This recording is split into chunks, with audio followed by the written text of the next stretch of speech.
जय हिंद दोस्तों, आपका स्वागत है आपके अपने पसंदीदा चैनल स्टडी एंड अपडेट्स में। जय हिंद दोस्तों, मैं राजकमल आपसे एक बार स्वागत करता हूं स्टडी एंड अपडेट्स में। और आज के इस वीडियोस में हम लोग इंडियन आर्मी टेक्निकल का, ठीक है, टेक्निकल का सेट 2 जिसका कि फर्स्ट पार्ट आपको दे दिया गया है और ये आपका सेकंड पार्ट है। फर्स्ट पार्ट में आपके 1 से लेकर 25 प्रश्न कर दिए गए हैं। यदि आप लोगों ने उसे देखा है तो अच्छी बात है, नहीं देखा है तो जाके देख लीजिए, ठीक है। उसमें आपके मैथ, रीजनिंग एवं जीके दिए गए हैं और इसमें आपके फिजिक्स एवं केमिस्ट्री दिए गए हैं, ठीक है। तो चलिए शुरुआत करते हैं। आपका 26 दिया गया है, which of the following note a vector quantity. तो वेक्टर क्वांटिटी क्या होता है? तो वेक्टर क्वांटिटी एक ऐसा फिजिकल क्वांटिटी है जिसमें कि मैग्नीट्यूड और साथ में डायरेक्शन भी चाहिए होता है, ठीक है। तो वो आपका कहलाता है वेक्टर क्वांटिटी। यहाँ पर देखिए स्पीड में क्या है, सिर्फ 50 किलोमीटर पर आवर आता है। इसमें आपका डायरेक्शन नहीं आया ना, तो डायरेक्शन नहीं है तो ये वेक्टर क्वांटिटी नहीं है। बाकी यहाँ पर टॉर्क, मैग्नीट्यूड और विस्थापन, डिस्प्लेसमेंट, ठीक है, ये सभी क्या है, आपके वेक्टर क्वांटिटी है, ठीक है। तो उत्तर क्या हो जाएगा आपका 26 का फर्स्ट उत्तर हो जाएगा स्पीड। ओके, आगे बढ़े। देखिए सेकंड प्रश्न दिया गया है, किसी वस्तु की किसी विशेष दिशा में परिवर्तन। देखिए किसी वस्तु के विशेष दिशा में, यदि वस्तु ए से बी तक गई, ठीक है, ए से बी तक जा रही है और बी से फिर सी तक आई, हमने क्या कर दिया कि सीधे बोल दिया कि ए से सी के पास जाएगा, तो शॉर्टेस्ट पाथ ले लिया और ए से सी के पास पहुंच गया, ठीक है। तो ये ए से सी जो आया, यह इन दोनों के बीच का सबसे शॉर्टेस्ट पाथ हो गया और जो सबसे शॉर्टेस्ट पाथ होता है, ठीक है, तो वह कहलाता है आपका डिस्प्लेसमेंट, विस्थापन, ठीक है। तो 27 का थर्ड उत्तर हो जाएगा विस्थापन, डिस्प्लेसमेंट।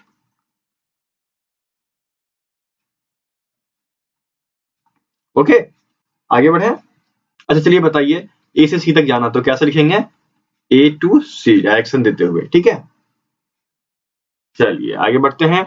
28 दिया गया है, for the relation F equals to G m1 m2 by R square. ये आपने पढ़ा होगा ना, F equals to G m1 m2 by R square, mass 1 mass 2 और रेडियस, और ये ग्रेविटेशनल कांस्टेंट। देखिए जी आपने दो टाइप से पढ़ा होगा, एक तो बड़ा जी पढ़ा है, एक छोटा जी पढ़ा है। चलिए एक का वैल्यू मैं बताता हूँ, एक का वैल्यू आप कमेंट बॉक्स में कमेंट कीजिए, ठीक है। कैपिटल जी का जो होता है वो 6.67 होता है और स्मॉल जी कितना होता है, ये आपको कमेंट बॉक्स में कमेंट करना है, ठीक है। चलिए तो यहाँ पर क्या हो जाएगा, ये जो जी है यह ग्रेविटेशनल कांस्टेंट होता है, ये मास 1 मास 2 रेडियस, ठीक है, तो वह कहलाता है फोर्स। तो यहाँ पर देखिए क्या क्या दिया गया है, depends on the value of g at the place of observation, बिल्कुल गलत है। सेकंड दिया गया है, is used only when earth is on the two mass, ठीक है, ये भी गलत है। डिस्टेंस नेक्स्ट दिया गया है, is greatest at the surface of the earth, पृथ्वी की सतह से सबसे बड़ा है, यह भी गलत है। तो सही क्या है, सही यहाँ पर आपको लास्ट में दिया गया है कि G is universal constant of nature. जो मैं तब से बोल रहा हूँ, जी है, जी क्या है, एक यूनिवर्सल कांस्टेंट है। तो उत्तर क्या हो जाएगा 28 का 4, यूनिवर्सल कांस्टेंट, ठीक है। चलिए आगे बढ़ते हैं। 29 दिया गया है, यहाँ पर दिया गया है कोई शरीर है, यदि उस पर हम एफ फोर्स लगाते हैं तो होता क्या है कि शरीर में एस विस्थापन द्वारा विस्थापित हो जाता है। तो शरीर पर किया गया कार्य W equals to work done equals to force into displacement. ये फॉर्मूला आपने पढ़ा है, तो यहाँ पर क्या है, F S, W equals to F S, पूरा का पूरा एक फॉर्मूला ही आ गया, ठीक है। देखिए फॉर्मूला कहाँ दिया गया, W equals to F S, force into displacement. तो यहाँ पर उत्तर क्या हो जाएगा, थर्ड हो जाएगा ना, तो 29 का थर्ड उत्तर हो गया W equals to F S.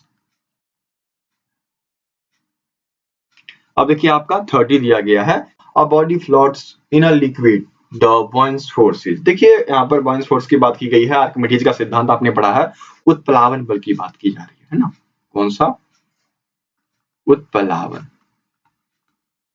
Archimedes का सिद्धांत। इसमें क्या होता है, इसमें तीन तरह के होते हैं, एक तो वस्तु तैरते हुए, दूसरा वस्तु डूबकर, ठीक है, और तीसरे में वस्तु डूब जाता है। तो वस्तु कब फ्लोट करेगा, फ्लोट तभी करेगा ना जब क्या होता है, इक्वल वेट होता है। जितना पानी, जैसे कि ये बॉल है, ये कब फ्लोट करेगा, इक्वल मास यदि पानी का और इक्वल मास यदि बॉडी का होता है तो बॉडी फ्लोट करता है। तो इक्वल टू इट्स वेट, है ना, फोर्थ में दिया गया है, तो 30 का 4 उत्तर हो जाएगा। ओके, चलिए आगे बढ़ते हैं। 31 दिया गया है कि जब एक थर्मामीटर तैयार किया जाता है तो उसमें क्या सब देखना पड़ता है। तो जब भी एक थर्मामीटर तैयार होता है तो उसमें क्या है, पहले तो पदार्थ की तरल की मात्रा क्या है, फर्स्ट चीज जो कि आपके फर्स्ट ऑप्शन में दिया गया है, ये देखा जाता है। उसके बाद उसका जो प्रेशर है टेम्परेचर के साथ, तो उसे देखा जाता है वेरी हो रहा है कि नहीं हो रहा है, ठीक है। फिर उसके बाद देखा जाता है कि रेजिस्टेंस, ठीक है, प्रतिरोध की क्षमता क्या है, वह वेरी कर रहा है नहीं कर रहा है टेम्परेचर के साथ, क्योंकि टेम्परेचर के साथ खिलवाड़ किया जाएगा। हम लोग जो है थर्मामीटर क्यों बनाते हैं, टेम्परेचर मेजर करने के लिए ना, तो इसलिए इन सभी चीजों का ध्यान रखा जाता है। तो इन तीनों चीजों का ध्यान यहाँ पर रखा जा रहा है थर्मामीटर बनाने के लिए। तो उत्तर क्या जाएगा आपका पता है, ऑल ऑफ एबव, ऊपर के सभी, ठीक है। तो 31 का 4 हो गया, एबव ऑल। ओके, चलिए आगे बढ़ते हैं। 32 दिया गया है कि गैस थर्मामीटर, यदि आप गैस थर्मामीटर लेते हो तो वो क्या होता है कि ज्यादा संवेदनशील होता है। क्यों संवेदनशील होता है बताइए। तो बस एक ही रीजन है कि इसका जो कोफिशिएंट है वह लार्ज होता है, ठीक है। कोफिशिएंट एक्सपेंशन जो है वह लार्ज हो जाता है, इसी वजह से गैस थर्मामीटर क्या होता है, ज्यादा संवेदनशील होता है ना। ढूंढिए option, having large coefficient of expansion, है ना, विस्तार का बड़ा गुणांक, इसी वजह से इसका यूज किया जाता है। तो 32 का उत्तर क्या हो जाएगा, 4 और डी कह लीजिए, ठीक है। चलिए आगे बढ़ते हैं। 33 दिया गया और यहाँ पर हेडलाइट्स में कौन सा हम लोग मिरर यूज करते हैं। देखिए हेडलाइट्स हो गया और सेविंग हो गया, यहाँ पर हम लोग क्या करते हैं कि कनकेव मिरर का यूज करते हैं। ये क्या करता है कि चीजों को इनलार्ज कर देता है, ठीक है। यदि हम लाइट उसमें डालते हैं तो उसको रिफ्लेक्ट करता है। और यहाँ पर कनकेव अवतल दर्पण, ये देखना है आपको, जो कि सेकंड में दिया गया है। तो 33 का तो 2 उत्तर हो गया, ठीक है, कनकेव मिरर। और अगला प्रश्न, चलिए अगले पे चलते हैं। अगला भी आपको दिया गया है जो कि कनकेव है, सेविंग मिरर की बात की जा रही है, तो सेविंग मिरर भी कनकेव ही होगा। तो 34 का उत्तर 2 हो जाएगा, कनकेव, क्योंकि ये चीजों को इनलार्ज करके दे देता है, बड़ा करके दे देता है, ऊपर से लाइट भी रिफ्लेक्ट करता है, ठीक है। चलिए एक चीज बताइए, जो साइड मिरर होता है गाड़ी में, उसमें किस मिरर का प्रयोग किया जाता है, कनकेव या कन्वेक्स। ये आपको कमेंट बॉक्स में कमेंट करना है। ये भी प्रश्न पूछा जाता है, इसको आप वीवीआई मान के चलो, ठीक है। तो इसका उत्तर आप लोग कमेंट बॉक्स में कमेंट करेंगे। चलिए आगे बढ़िए। 35 दिया गया है कि लॉन्गिट्यूडनल वेव्स, अनुदैर्घ्य तरंग, है ना। तो अनुदैर्घ्य तरंग मैकेनिकल वेव है, और मैकेनिकल वेव जो है हमेशा एक मीडियम चाहता है ट्रेवल करने के लिए, चाहे वो ठोस हो, द्रव हो, गैस हो, बिना मीडियम के वो ट्रेवल नहीं करेगा। तो यहाँ पर 3 ऑप्शन है जिससे वो ट्रेवल करता है, ठोस से भी, द्रव से भी और गैस से भी। लेकिन वैक्यूम, वैक्यूम मतलब निर्वात, जहां पे कुछ भी नहीं हो, तो उससे कभी वह ट्रेवल नहीं करेगा। इसलिए आपका 35 का उत्तर फर्स्ट हो जाएगा, ठीक है। और आगे बढ़े। 36 दिया गया है, which of the following statement is या are false for mechanical waves. देखिए मैकेनिकल वेव्स के बारे में बातचीत की जा रही है। तो मैकेनिकल वेव्स जो होता है एक माध्यम की आवश्यकता होती है उसको ट्रेवल करने के लिए, वैक्यूम इसका प्रचार नहीं होता, यह बिल्कुल सही है। दूसरा दिया गया है कि they involve oscillation of particles, बिल्कुल सही है। नेक्स्ट दिया गया आपका they depend upon the plastic properties of medium, बिल्कुल सही है। वो तो सभी मीडियम पे डिपेंड करता है, किसी में फास्ट करेगा, किसी में स्लो करेगा। यदि सॉलिड है तो उसमें थोड़ा स्लो हो जाएगा, लिक्विड है थोड़ा फास्ट हो जाएगा, गैस है उसमें बहुत फास्ट ट्रेवल करेगा, ठीक है। तो ये डिपेंड करता है ना, तो ये मीडियम डिपेंडेंट हो गया। नेक्स्ट देखिए, they have the same speed in all the mediums, नहीं यार ये आपका गलत दे दिया।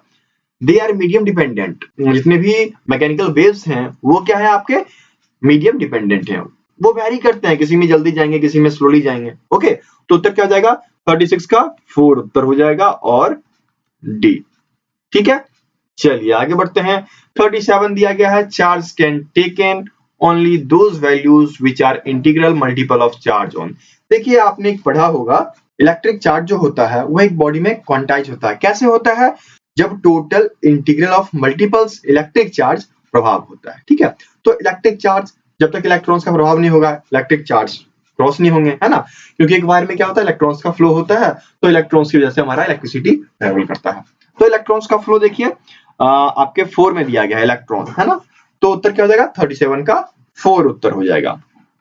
चलिए आगे बढ़ते हैं।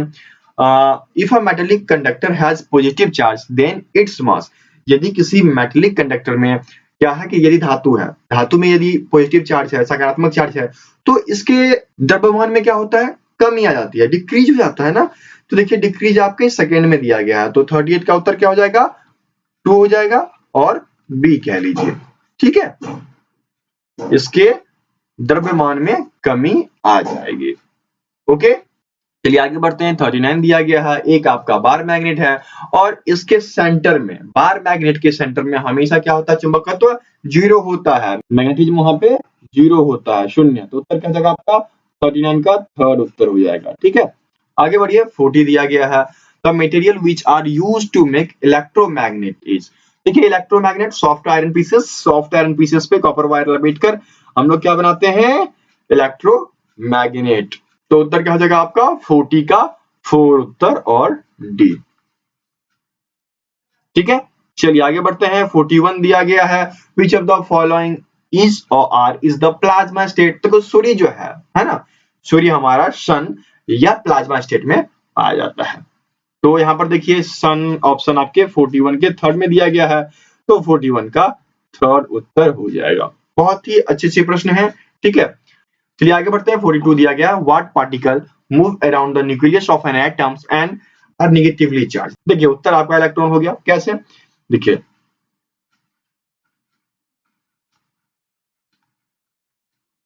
और इलेक्ट्रॉन क्या करता है, रिवॉल्व करता रहता है इनके चारों ओर, यही चीज आपसे पूछा है। ठीक है, ऐसा कौन सा पार्टिकल है जो निगेटिवली है और यह मूव करता है। तो इसमें क्या है, इलेक्ट्रॉन निगेटिव है, प्रोटॉन पॉजिटिव है और न्यूट्रॉन न्यूट्रल है।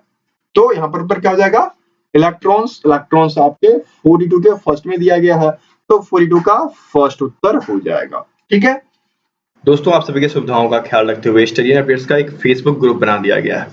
व्हाट्सएप ग्रुप पे कुछ लिमिटेड लोग ही जुड़ पाते हैं, वहां पर ज़्यादा बच्चे नहीं जुड़ पाते हैं तो प्रॉब्लम होती है, बच्चे कमेंट करते हैं। इसलिए एक फेसबुक ग्रुप बना दिया गया है जो कि स्टडी अपडेट्स के नाम पे है, और इसका लिंक आपको डिस्क्रिप्शन बॉक्स में दिया गया होता है। ठीक है, आप यहाँ से जुड़ सकते हैं और आप यहाँ पर देख सकते हैं कि जो भी लेटेस्ट नोटिफिकेशन है वो यहाँ पर डाल दी जाती है, ताकि आपको हर एक न्यूज मिल सके, एक भी मिस ना हो। क्योंकि बहुत बच्चे ऐसे होते हैं जो बोलते हैं सर आपके इस सेट का नोटिफिकेशन हमें नहीं मिला, तो उन्हीं सब वजह से यह बनाया गया है ताकि आप लोग प्रत्येक चीजों का नोटिफिकेशन ले सकें।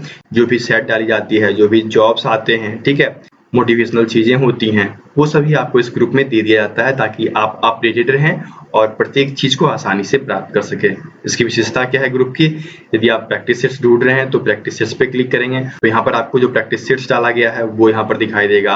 आप जाकर आसानी से उसके पीडीएफ डाउनलोड कर सकोगे। ठीक है, यदि जीके से रिलेटेड कोई चीज डाली जाती है, जीके पे क्लिक करोगे तो यहाँ पर आपको सभी चीजों का आइडिया लग जाएगा। ठीक है, तो बहुत ही आसान तरीकों से यहाँ से आप पीडीएफ के लिंक भी प्राप्त कर सकते हो, वीडियो के लिंक भी प्राप्त कर सकते हो और वीडियोज को आसानी से देख भी सकते हो। ठीक है, तो मैं आपसे आग्रह करूंगा कि फेसबुक ग्रुप पे आके जुड़िए, बहुत ही बेहतर होता है, सभी को एक बार में नोटिफिकेशन चली जाती है। ठीक है, तो जो ज्वाइन होना चाहते हैं लिंक डिस्क्रिप्शन बॉक्स में दिया गया है, आप वहां पर जाकर आसानी से ज्वाइन कर सकते हैं। ठीक है, जैसे ही आप लिंक पे क्लिक करोगे हमें रिक्वेस्ट आएगा, हम आपको अप्रूव कर दिया करेंगे और आप आसानी से ग्रुप में जुड़ जाओगे। ठीक है, चलिए आगे बढ़ते हैं। 43 दिया गया है, the highest naturally occurring element. देखिए पुराने बुक्स में या अभी भी कुछ बुक्स में ऑसियम लिखा होता है ना, लेकिन ये बुक्स में ही रहने दीजिए क्योंकि 2009 के अनुसार जो रिसर्च किया गया है उस रिसर्च में यूरेनियम को बताया जा रहा है सबसे हैवीएस्ट। ठीक है,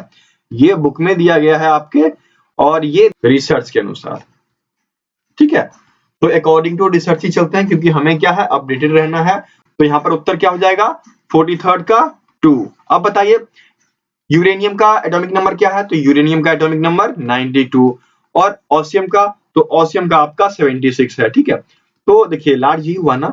पहले क्या था कि यूरेनियम को कंसीडर नहीं किया जा रहा था कि यह नेचुरली पाया गया है, लेकिन रिसर्च से पता चला कि यह जो है नेचुरल पदार्थ है, नेचुरली ही पाया गया है। ओके, चलिए आगे बढ़ते हैं। यहाँ पर सिंबल के बारे में बातचीत की जा रही है। एसबी एंटी मनी, पहला वाला ही ऑप्शन होगा। ठीक है, एंटी मनी एसबी, दूसरा टीबी दिया है तो टेरबियम एटॉमिक नंबर 65, एंटी मनी का एटॉमिक नंबर 51। ठीक है, एएन कुछ नहीं होता है, एएम तो होता भी है एम जो है अमेरिकम 95 इसका होता है एटॉमिक नंबर, और डब्ल्यू टंगस्टन ये 74 होता है। ठीक है, तो उत्तर क्या जाएगा आपका 44 का फर्स्ट हो जाएगा एस बी, एंटीमनी। ओके, चलिए आगे बढ़ते हैं। 45 देखिए दिया गया है, which law is known as law of indestructibility of matter. तो ये आपका लॉ ऑफ कंजर्वेशन, ठीक है, द्रव्यमान संरक्षण का सिद्धांत कहलाएगा। चलिए जानते हैं द्रव्यमान संरक्षण क्या होता है। तो according to law of conservation क्या होता है, mass not created not destroyed, it remains equal to the total mass of reactant. ठीक है, केमिकल रिएक्शन या फिजिकल रिएक्शन होता है तो उसमें मास ना ही घटेगा ना ही बढ़ेगा, यह हमेशा इक्वल ही रहेगा। तो उत्तर क्या जाएगा 45 का third, law of conservation of mass, इसी को कहा जाता है अविनाशता का नियम। ठीक है, तो 45 का थर्ड उत्तर हो गया। 46 दिया गया है, identify the species undergoing the oxidation. देखिए यहाँ पर ऑक्सीडेशन प्रक्रिया मैंने बताया था ना, इलेक्ट्रॉन डोनेट होते हैं या फिर शेयर हो जाते हैं। तो यहाँ कौन शेयर कर रहा है, देखिए यहाँ पर H2S plus Cl2 produces 2HCl। यहाँ पर क्या हो रहा है कि ये हाइड्रोजन और सल्फर क्लोरीन के साथ क्या हो रहे हैं, मिक्स हो रहे हैं, और ऑक्सीडेशन के बाद क्या बना रहे हैं, तो 2HCl। और यहाँ पर H2S का क्या हो रहा है, ऑक्सीडेशन हो रहा है। तो ढूंढिए H2S कहाँ दिया गया है, सेकंड में ना, ये रहा आपका सेकंड में। उत्तर क्या हो जाएगा 2। अच्छा बताइए ऑक्सीडेशन में होता क्या है, व्हाट हैपेंड ड्यूरिंग ऑक्सीडेशन। ठीक है, ऑक्सीडेशन प्रक्रिया में क्या होता है, ये आपको कमेंट बॉक्स में कमेंट करना है। ओके, आगे बढ़ते हैं। 47 दिया गया है कि कुल जल जो है उस जल का कितना परसेंट मनुष्य यूज करते हैं, तो 0.003%, जो कि आपके थर्ड में दिया गया है। तो 47 का थर्ड उत्तर हो जाएगा। आज बड़े ही अच्छे प्रश्न और आसान भी हैं, आसान कह लीजिए, या फिर ये एक ऐसे प्रश्न हो गए जो कि वन लाइनर कहते हैं ना हम लोग की जीके वन लाइनर, उस टाइप के प्रश्न हो गए, कुछ विस्तार से बताने वाला ऐसा कुछ है नहीं इसमें। चलिए आगे बढ़िए। 48 बहुत ही अच्छा प्रश्न और ये विस्तार से बताने वाला, ढूंढ ही रहा था मैं। यहाँ पर दिया गया है प्रोटियम, ड्यूटेरियम और ट्रिटियम, ये सभी हाइड्रोजन। ठीक है, यदि आप 1H1 की बात करो तो इसमें क्या होता है, एक प्रोटॉन होता है और एक इलेक्ट्रॉन होता है जो कि रिवॉल्व करता रहता है, ये आपका कहलाया प्रोटियम। इसमें क्या होता है, न्यूट्रॉन की संख्या 0 हो जाती है। आपसे वही पूछ रहा है कि न्यूट्रॉन की संख्या कितनी कितनी है इनमें बताना है, तो प्रोटियम में 0 हो गई। अब देखिए 2H1 में क्या हो जाएगा, प्रोटॉन, न्यूट्रॉन और इलेक्ट्रॉन रिवॉल्व करेगा, तो यहाँ पर n इक्वल्स टू 1 हो गया। अब यहाँ पर देखिए प्रोटॉन न्यूट्रॉन न्यूट्रॉन, ठीक है, और यहाँ पर इलेक्ट्रॉन मोमेंट कर रहा है, तो यहाँ n इक्वल्स टू 2, तो 0 1 और 2 ये आपको ढूंढना है, जो कि यहाँ पर 0 1 और 2 थर्ड में दिया गया है। तो 48 का थर्ड उत्तर हो जाएगा। ठीक है, आगे बढ़े। 49 दिया गया आपको, विच of the following is strong base. यहाँ पर स्ट्रॉन्ग बेस की बात की जा रही है, तो स्ट्रॉन्ग बेस देखिए यहाँ पर KHO हो जाएगा। ओके, तो KHO क्या हो गया, पोटासियम हाइड्रोक्साइड। देखिए जितने भी बेसिस हैं उसमें आपको हाइड्रोक्साइड लास्ट में लगा रहेगा, जैसे कि मैं आपको बता दूं, lithium hydroxide, sodium hydroxide, potassium hydroxide, calcium hydroxide, stadium hydroxide और बोरियम हाइड्रोक्साइड, ये सभी क्या है, स्ट्रॉन्ग बेस है। ठीक है, लेकिन यहाँ पर कैल्शियम से ज्यादा स्ट्रॉन्ग कौन है, तो आपका पोटासियम वाला सबसे टॉप में, लिथियम, फिर उसके बाद सोडियम, फिर पोटासियम। ठीक है, जितने भी बेसिस हैं, ठीक है, उन सभी के लास्ट में हाइड्रोक्साइड अर्थात OH जुड़ा रहेगा कहीं ना कहीं। और फिर यदि हम एसिड की बात करें तो एसिड क्या हो जाएगा, एसिड में आपका सबसे ज्यादा होता है ट्रिक्लोरिक एसिड होता है, फिर हाइड्रोक्लोरिक होता है, फिर हाइड्रोब्रोमिक होता है, फिर हाइड्रो आयोडिक हो जाता है, फिर नाइट्रिक, फिर सल्फ्यूरिक, तो ये सभी एसिड होते हैं। तो KHO आपके यहाँ पर 49 के सेकंड में दिया गया है, तो 49 का सेकंड उत्तर हो जाएगा। चलिए बताइए स्ट्रॉन्ग बेस क्या होता है, तो वैसे जलीय घोल जो पूरी तरह से अलग हो जाते हैं, who completely dissociated in aqueous solution. Okay, तो 49 का उत्तर क्या जाएगा, आपका सेकंड हो जाएगा। चलिए आगे बढ़ते हैं। 50 दिया गया है, रिचेस्ट सोर्स ऑफ नाइट्रोजन। तो सबसे अधिक नाइट्रोजन जो है वह आपके किसमें पाया जाता है, बताइए, बोन में पाया जाता है। रॉ बोन जो होता है उन चीजों में पाया जाता है, जैसे फॉसिल फ्यूल्स पाए जाते हैं तो उसमें नाइट्रोजन ज्यादा होता है ना। तो रॉ बोन मील जो है इसमें आपके नाइट्रोजन की संख्या ज्यादा होती है, नाइट्रोजन ज्यादा पाए जाते हैं, तो 50 का उत्तर क्या हो जाएगा? सेकेंड। ओके, और बी कह लीजिए। तो इस प्रकार से आपके सेकेंड सेट यहां पर कंप्लीट होते हैं। तो इस प्रकार से देखिए 2 प्रीवियस ईयर पेपर, ठीक है, प्लस 2 सेट अर्थात 4 सेट, और इनके वीडियो, इनके पीडीएफ ये सभी आपको दिए जा चुके हैं, फ्रीली अवेलेबल हैं। डिस्क्रिप्शन बॉक्स में जाइए, लिंक से चीजों को डाउनलोड कीजिए, पीडीएफ डाउनलोड कीजिए, वीडियोस को देखिए, और यदि आपको वीडियो अच्छी लगी तो चैनल को सब्सक्राइब कर लीजिए, वीडियो को लाइक कीजिए एवं अपने दोस्तों के बीच शेयर भी कीजिए। ठीक है, तो चलिए मिलते हैं दूसरी वीडियो में, तब तक के लिए जय हिंद।